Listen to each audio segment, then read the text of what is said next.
Здраво, ова е 160-тото издание на Видеологија со Златко Ѓелевски, дигитален краток осврт за актуелни филмски остварувања, односно спонтана критичка анализа која е збир на први печатоци илустрирани со подвижни слики. На денешниот репертоар е Берлин Александарплац на Бурхан Курбани, во кој станува збор за Френсис, кој глуми Велкет Бунге, 30 годишен бегалец кој илегално го препатувал Средоземното море од Западна Африка. Препородениот човек е исфрлен од морето и се буди на плажа на југот од Европа и убеден е да живее пристоен живот, завршувајќи во денешен Берлин, кај што е третиран како доселеник без татковина и дозвола за работа, кој добива немилосрден третман. Иако иницијално одбива да биде дилер на дрога во паркот Хесенхајде, подлегнува на влијанието на Рейнхолд, глумен од одличниот Албрехт Шуц, за кој ви говоре во Систем Крешер. Тука глуми невротичен психопат, зависен од секс, дилер на дрога и трговец со бело робје кој го згрижува. Совладувањето на германскиот јазик од страна на Френсис, односно преобразбата од Френсис во Франц, е еквивалент на стекнувањето на сила и превласт во својот живот. Тој е вонземјанин, странец во туѓа земја, безпомошен и немоќен, која добива својата самодоверба кога се обидува да стекне превласт врз својата судбина. Аспирациите се зголемуваат, откако за прв пат ќе почувствува дека стои на своји нозе и има пари во неговиот джеб, меѓутоа подлегнува под криминогеното влијание, кое колку што му ја нуди илузијата за припадност, толку може и да му ја одземе. Франц е лик кој, иако е присутен во општеството, се наоѓа на неговите маргини, а сака да биде во срцевината. Без разлика што физички е присутен во Берлин, тој не е интегриран во заедницата, согледба со која многу лесно може да се поистоветиме со позицијата и функцијата на нашата држава во Европа. Франц не може да согледа дека во очите на Рейнхарм, Палмс и останатите мафијаши секогаш ќе биде доселеникот, кој ќе ги работи најнечестивите задолженија зададени од нив, а сепак ќе ги добие трошките од неговиот труд, го бара своето место кај сосема погрешни луѓе, кои не ги ценат и почитуваат неговите заложби. Филмот има за цел да воспостави дестигматизација на припадник на заедницата, односно на гледачот му дозволува поглед во животот на малиот човек, кој го напушта својот дом и оди во потрага по подобар живот на страно тло. Тоа значи дека треба да го реобмисли својот нов идентитет, но при процесот на аклиматизација не смее да го занемари тој што бил, по сметка на тоа што сака да биде, затоа што ако ја прифати улогата, која му е скроена од локалните мафијаши, кои сакаат да го преточат во нив, ќе заврши во човек кој би пукал во мигранти. Тој бара повеќе од животот, слепо трага по моќ и сила, сметајќи дека тоа ќе го задоволи, а всушност, кога ќе ја вкуси, ќе ја плати по голема цена и предосна ќе свати дека човек може да се изгори доколку се доближи до сонцето, посебно ако не ја добие саканата сатисфакција од тој јалов и амбициозен подвиг. На Франц потребно му е да биде признаен, прифатен и валоризиран, а всушност се потрага по дом на сите погрешни места. Тој се соочува со својот хибрис, кога, иако му е понудена помош од страна на Ева и Мице, тој дозволува неговата гордост да надвладее со разумот и континуирано се плеткува во животот на психопатот Рейнхолд, иако има неколку предупредувања да стои што е можно подалеку од него, кој ги занемарува, плаќајќи ги со својата дланка. Очајно сака да биде тоа што не е. За разлика од Франц, Рейнхолд е автодеструктивен ураган, измамник кој ги уништува сите кои ќе му се доближат. Таков е случајот и со Франц, чиј што нов идентитет се обидува да го насочи да биде негов факсимил, олицетворена слика и прилика. Франц е растргнат помеѓу уништувачкиот допир на фаустовскиот Рейнхолд и потенцијалот за нов живот покрај проститутката со златно срце или собственичката на клубот, глумени од Јела Хасе и Анабел Манденг, кои се обидуваат да го оттргнат од зловесниот германец, кој ја злоупотребува лојалноста на Франц, но бегалецот не ја прифаќа нивната подадена рака во германскиот фрикшоу, задоволувајќи се со непочита од користолюбивиот германец, кој го става во незавидни ситуации. Дискутабилно е од каде извира љубомората на Рейнхолд, дали поради фаворизирањето на Франц од страна на старошколскиот мафијаш Пумс, или пак можеби е иницирано од потиснатиот хомосексуален нарав, но оваа согледба ќе остане само како моја неиздржана хипотетичка психоанализа. Додека пак дали има пежоративност во мајмунскиот костим на забавата под маски, одлучете сами.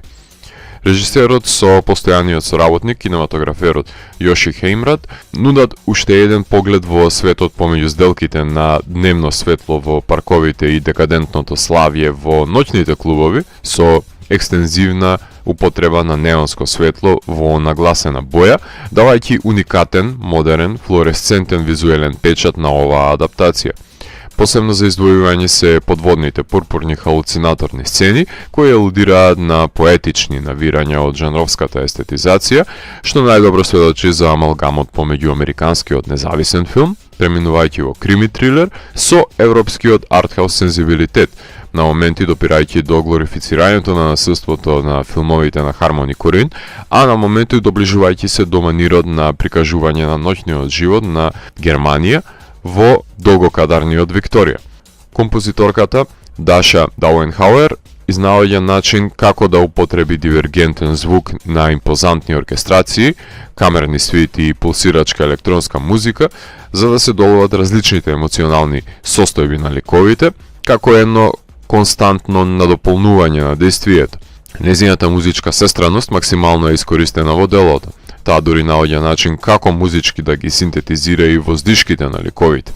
Германскиот режисер Бурхан Курбени е син на афганистански бегалци, така што има познавање од непосредните членови на фамилијата за животот на доселениците во туѓа земја, кои иако ги понеле со себе традициите и обичаите, морале да стекнат нови за да станат составен дел од заедницата. Тој во сите своји филмски остварувања ги поставува значајните прашања за местото на индивидуата во овие маргинализирани заедници, наспроти големата слика на германското општество, ставајќи ги во перспектива предизвиците на адолесцентите во неговите филмови. Таков е случајот со Фейт, односно Шахада од 2009 година, во кој индикативна станува борбата помеѓу традиционалните начела на вербата во колизија со модерниот живот во западниот свет, а во We Are Young, We Are Strong од 2014 година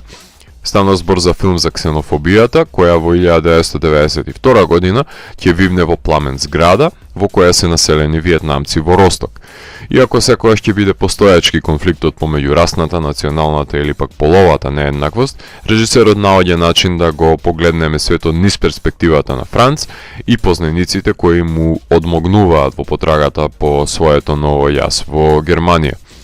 Првата адаптација на култната вајмарска новела на Тек на свест на Алфред Доблин ја снима Фил Јуци во 1931 година, филм во кој тешка е интеграцијата на Франц Биберхоф во општеството по служењето на затворската казна по убивањето на неговата девојка, а потоа во 1980 година маестро Рајнер Вернер Фасбиндер ја снима 15-часовната ТВ серија за падот на Франц во германското криминално подземје, што значи дека новелата на Доблин секојаш била адаптирана од страна на режисери и хроничари кои се обидувале да го уловат духот на времето, екранизирајќи ја оваа бесмртна приказна за човекот кој сака да биде добар во злобно општество.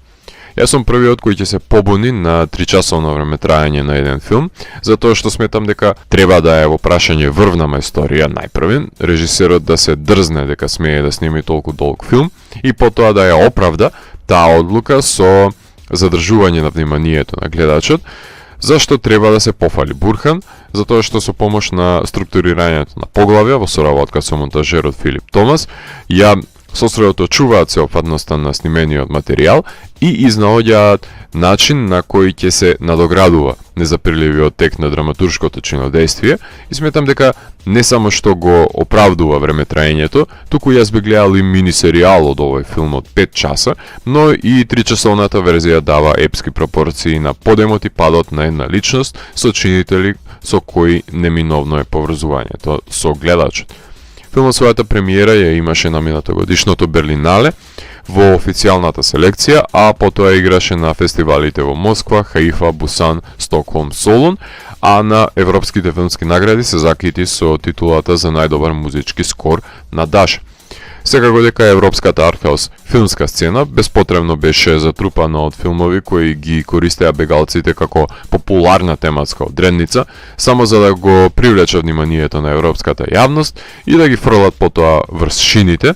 затоа што беа изговорот за купување и продавање на филмовите, а не потреба за создавање на уникатни, слоевити ликови, за да може длабински да се разгледаат тегобите со кои се соочуваат, дозволувајќи му на гледачот, барем за миг, да ја облече нивната кожа и да погледне низ нивните очи, како во случајот на овој филм, во кој ликот не е романтизиран, туку е оптимално очовечен, за да може да ги донесе, без оправдување, погрешните одлуки во животот и да ги сноси последиците од нив.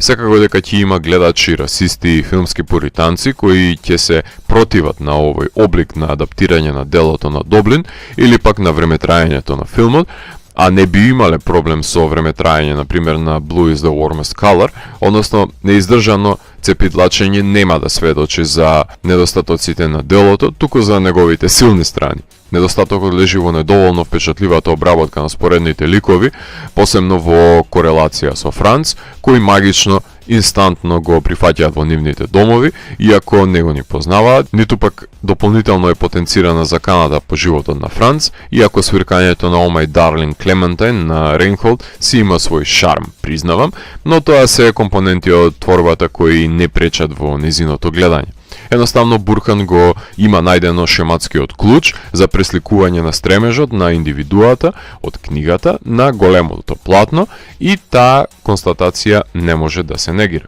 Франц посочува: не ми се обраќајте со бегалец, туку со доселеник и дојденец, но никогаш со бегалец. Голем акцент од филмот е ставен врз јазикот и тежината на семантиката на одредени зборови, со кои се оквалификува нечи живот под невидливиот оков на систематскиот расизам. Филм за потрага на индивидуата по достоинство и изнаоѓање на своето место во моралниот релативизам на корумпираниот свет, чишто иреверзибилни, погрешни одлуки скапо ќе ја чинат. Модерна класика, работена во духот на новиот Холивуд од 70-тите, во денешен манир, кај што наркотиците хипстерите ги плаќаат двојно, а за пензионерите има попуст за нив. Ако морам да го евалуирам, тогаш Берлин Александарплац од мене има 4 од 5. Доколку ви се допадна 160-тото издание на дигиталната архива Видеологија, лекувајте го видеото, споделете го и следете го каналот. Посегнете и поснатите рецензии на виртуелната полица. Ви благодарам за вниманието. Поздрав!